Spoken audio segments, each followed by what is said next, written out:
Right. Good morning, or good afternoon even, everybody.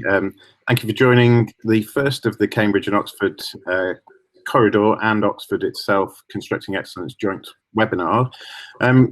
Just a quick note from us, first of all, about functionality. If you're using your internet browser and you can't hear me at the moment, you won't be able to hear this message at all, but you should be joining using Chrome, Safari or Firefox. That's the best way. I will type that note in to the discussion box down the bottom of the right-hand corner of the screen.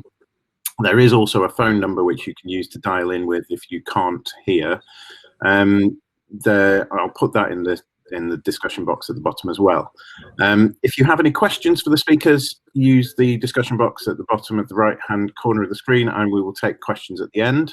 So we're very grateful today to have Craig Cullimore and Claire Mantle of ATP Architects joining us, and they're going to have a look at designing for well-being in education. So I shall hand over to Craig and Claire, and they'll talk you through it. Good afternoon, everyone. Yeah, thank you for joining us for this seminar about designing for wellbeing in education. Just a bit of background. Today's presentation,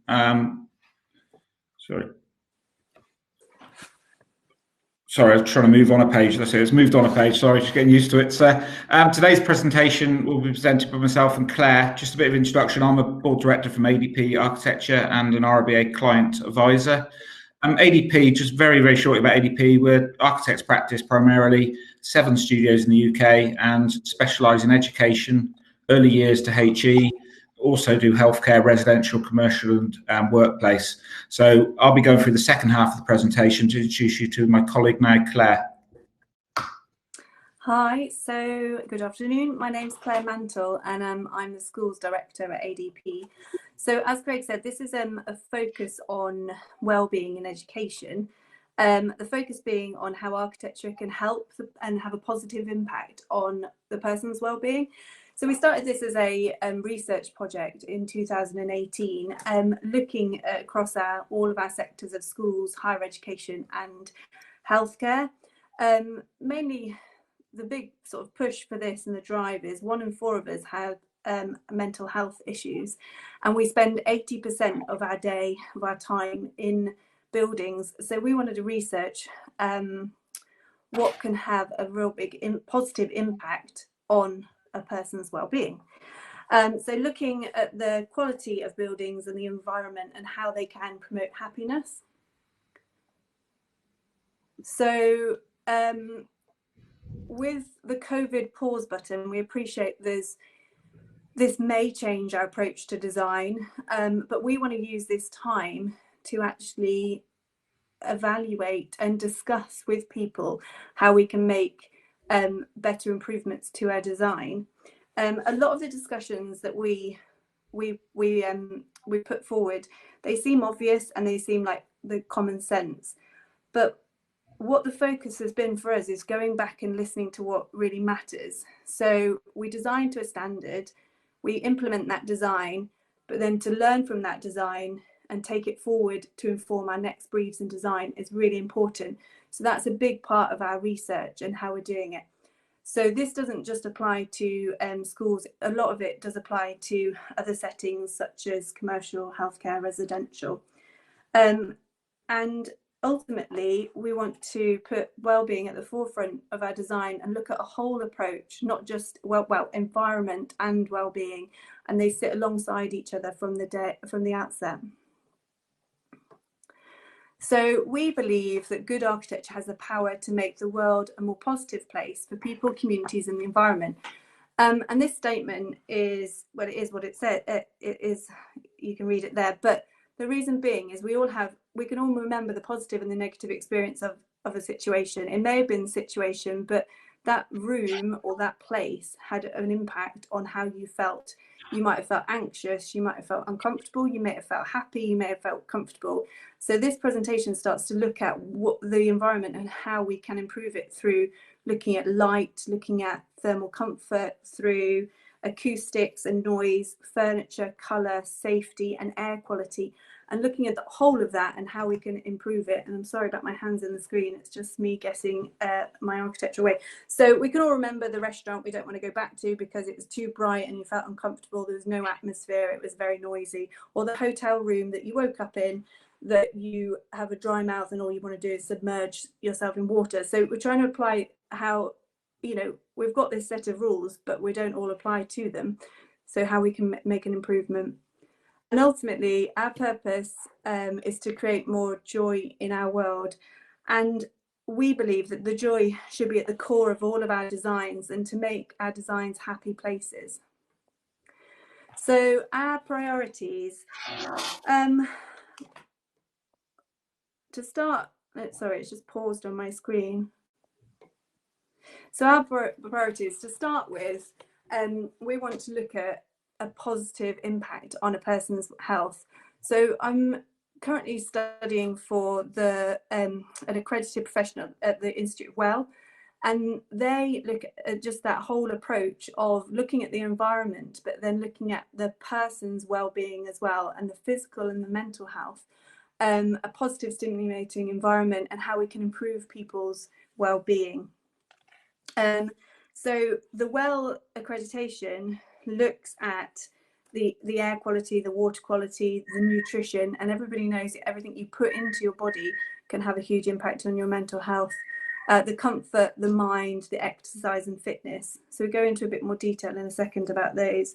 And the benefit of the WELL accreditation is actually, I'm not promoting WELL, by the way, it's something I've been researching, is that it's actually takes research from 50 countries, so it's not just UK based.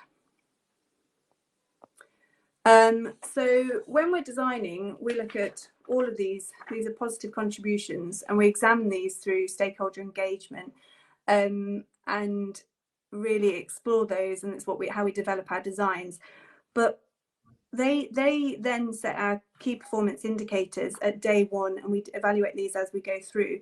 But the bit that I'm trying to push and promote, and it's something we feel quite strongly about at ADP, is learning from the built environments that we're leaving behind. So go back and look at your key performance indicators and look at the environments we've left through post-occupancy evaluation, which I'm going to go into more detail in a minute.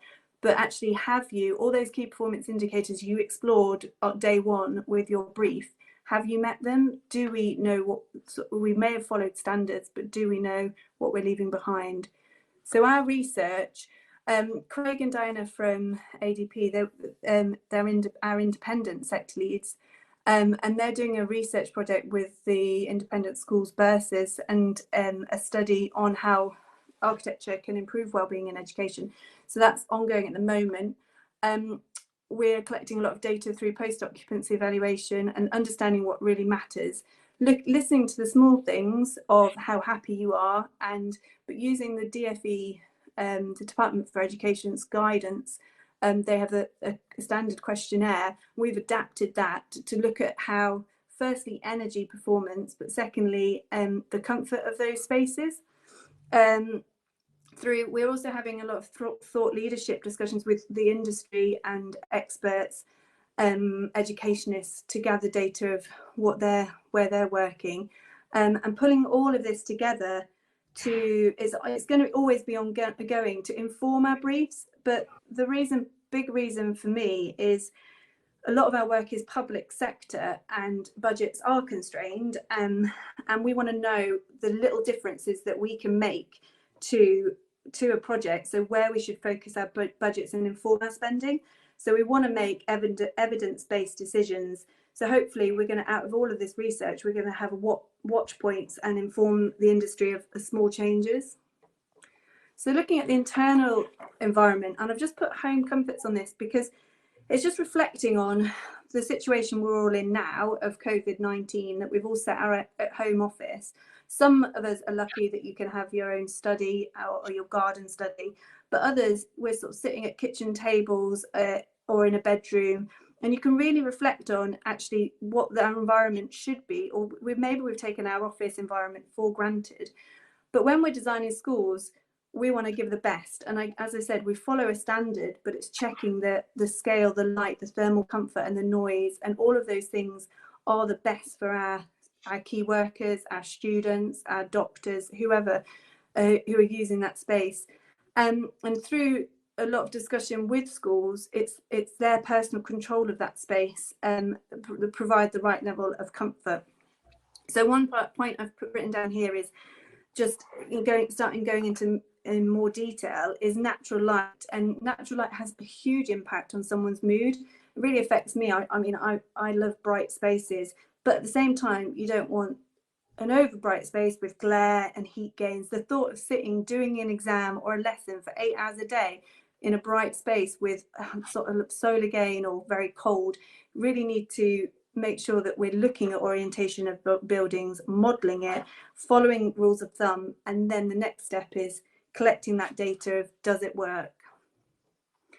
So the external environment, and we have in-house landscape architects as well, so we try and incorporate this from we incorporate this from the outset, and the humans have a tendency to seek nature. I think biologist Edward A. Wilson did a big study on this, and if we lose that connection with nature, we can actually show signs of stress. And for children, the sensory development is through a lot of outdoor play. In early years, it's all about outdoor learning and outside play. And our lives are driven by technology and artificial world inside. So those connections with nature and outside are just vital for learning, for academic, emotional, and social and physical development. And we should be looking at enhanced teaching opportunities outside, and especially now with COVID-19, of let's have classrooms outside. And I just think it would be amazing. So not just connections. So when I started looking at the classroom, of where the boundaries of the classroom are, so connecting with taking down walls, I don't mean physically, but actually the classroom shouldn't stop at the doors. It should be extended, should be views into the nature, that connection, and enhancing learning opportunities within the outside. And we do this via transparency. The most successful schools are the ones which feel that inside-outside space of transparency and glass, and use natural materials, bring nature inside through the use of wood, but also through patterns of nature. And that can help with using patterns of nature with problem solving and inquisition, and promote skills like maths and problem solving. So moving on to the engaging environment.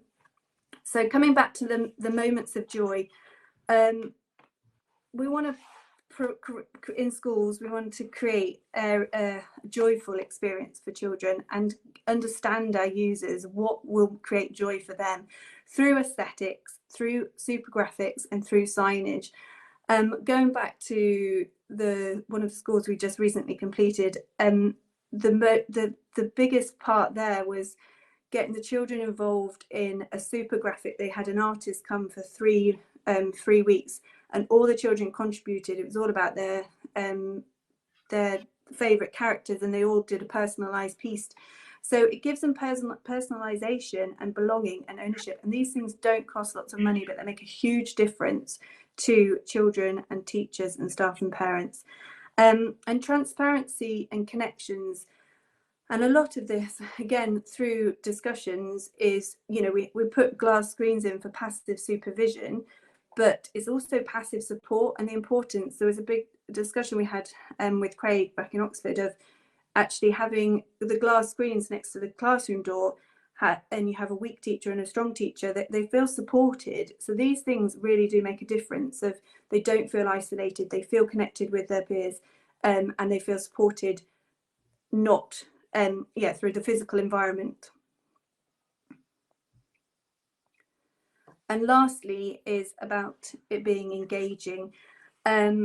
And we've put here about activity, and not just informal sports. There are people who, we all love going and doing a bit of running and cycling, but promoting activity through circulation, through staircases, and through play, and just informal play areas which can help.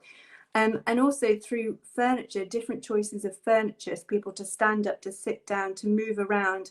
We don't all have to sit, and we've all been in our home offices. It's really hard sitting all day. Think of children trying to sit and study all day in those environments. They want to get up and move around. Things to take notice of, and again it comes back to the connections with nature and looking outside, and things in the landscape. It really makes a difference. So the one school, back in January, it was an inner city school in East London, and we put a play deck up on the roof, and they didn't have much green space, so this was for sports cricket, but they had a connection over the rooftops to the local like the park down there, and that made such a huge difference that they could connect with different green spaces. And places to be calm. There's a lot of noise at school. There's not a lot of noise in life. You are in your noisy environments when you're learning, and just to have those moments of just, if they're inside or outside, where people can just sit and just be and not have any place. And this helps for them to take, for their mindfulness, for their places of calm, helps them reflect and go back into the world.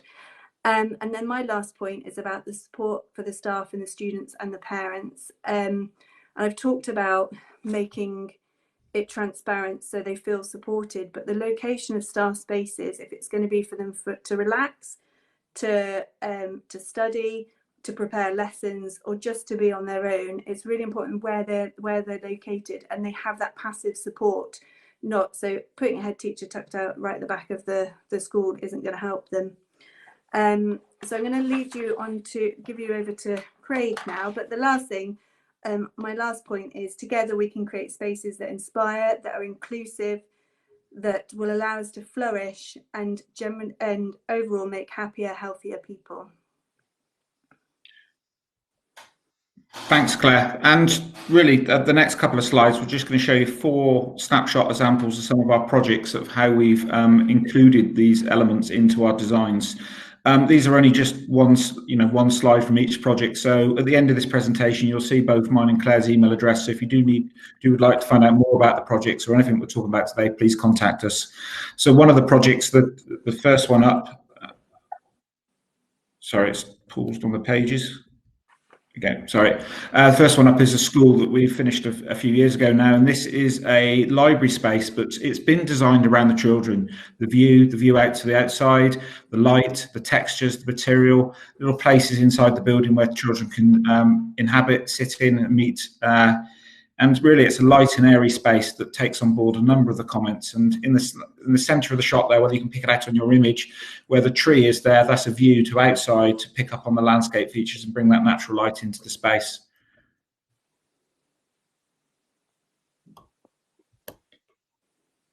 Another project we're working on at the moment is just looking at the way light into circulation areas, and then how the spaces off of the circulation areas can be opened up to bring natural light and views out to nature into that circulation space. This is a very wide circulation area, promoting the stairs so people use that activity to move around the scheme. Large open spaces, and all the spaces off of this are all flexible spaces that they can be used for teaching, they can be used for breakout, they can be used for social learning. Just a really flexible design that captures all these different elements. The next one on the slides here is another concept we've been looking at in terms of the HE sector, and this is promoting activity-based workspaces. So this basically is a large open space that's then broken down with furniture and fittings into various different spaces, all with natural light at the edge, look with views out to nature. So at the far end, you've got banks of computers where people can sit down there, element with desks and chairs, more casual area, and then sort of learning pods and meeting pods off to one side. So again, this is about really flexible working spaces and learning spaces that could be adapted to your mood, the space, or the appropriate learning at that point in time. Again, all of it is capturing on the windows, the light, and natural materials and colours that are calming to the use of the space. The next slide here is it's got a few notes on it. Appreciate it may be too small to read on your screen, but this sort of shows a section for a building we're working on and how to capture some of these elements we've been talking about here. The spaces for learning, very importantly in that area, is the acoustics. In this particular scheme, it's got a lecture theatre in the heart of the building. A number of lecture theatres don't have windows, but a number of times when you're in lectures, there's nothing wrong with natural light coming into the spaces. So again, looking at windows in those spaces, again, can be controlled by solar controlled blinds or blackout blinds. The space can have greater flexibility rather than just a dark lecture room. In looking at the enhancing activity on the stairs, we're making sure that the stairs have got great views out. The landings are wider, they have potentially areas to sit on the landings. Again, just promoting interaction when you walk around the building. In terms of things to take notice of, the windows are located to frame views out to the outside and to capture elements of interest. One thing that we're going to pick up on in a minute is trying in our schemes to make sure when you have long corridors that a large window at the end of the corridor, so you're always walking to a view, so you have daylight and interest at the end of the corridor. And then importantly is the places to connect in social areas, social learning areas, places where people can just come together casually and meet and have a conversation. And that could be inside and outside to just pull people together to have that human interaction. So the next couple of slides, picking up on the theme of today, we advertise this as picking up on the 5 ways to wellbeing. So these next couple of slides sum up what myself and Claire have been talking about and highlight some of the key points that we try and incorporate into all of our projects, whether they're education, healthcare or residential. So the first of those points is places to connect. Social learning is important, cafes important, basically trying to promote social interaction bonding. So just really framing the views in the building, places to sit, pause, and basically enjoy the building or enjoy the views out. So really promoting that. And a lot of the things that are important there is making sure that the building is logical, the layout is clear and simple, and has clear wayfinding to make sure you know way around the building, then with places of interest as you go around the building. The next point is encouraging activity, making sure that the stairs are legible in the building, making sure that as many people as possible can move around the building freely and to inhabit the space.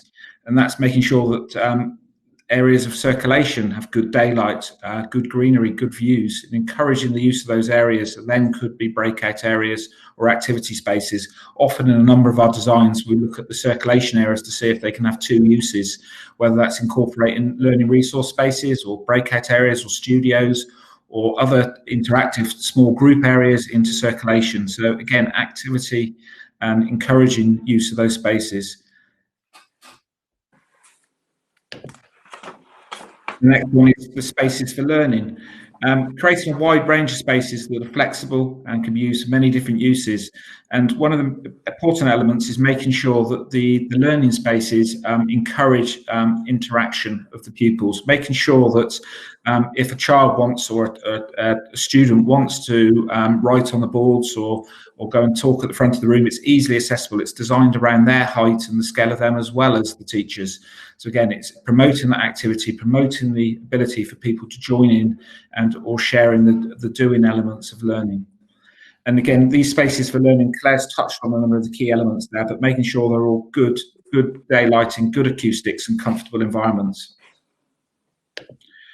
The fourth one is things to take notice of. It's interesting facades and making sure that we take references to the context to add interest to our scheme, shade and light on different elements of the buildings, then framing views, framing views out to nature, creating wildlife features or high quality accessible spaces, basically spaces to stop and look, pause and reflect on the scheme and moments of delight which you're using the building.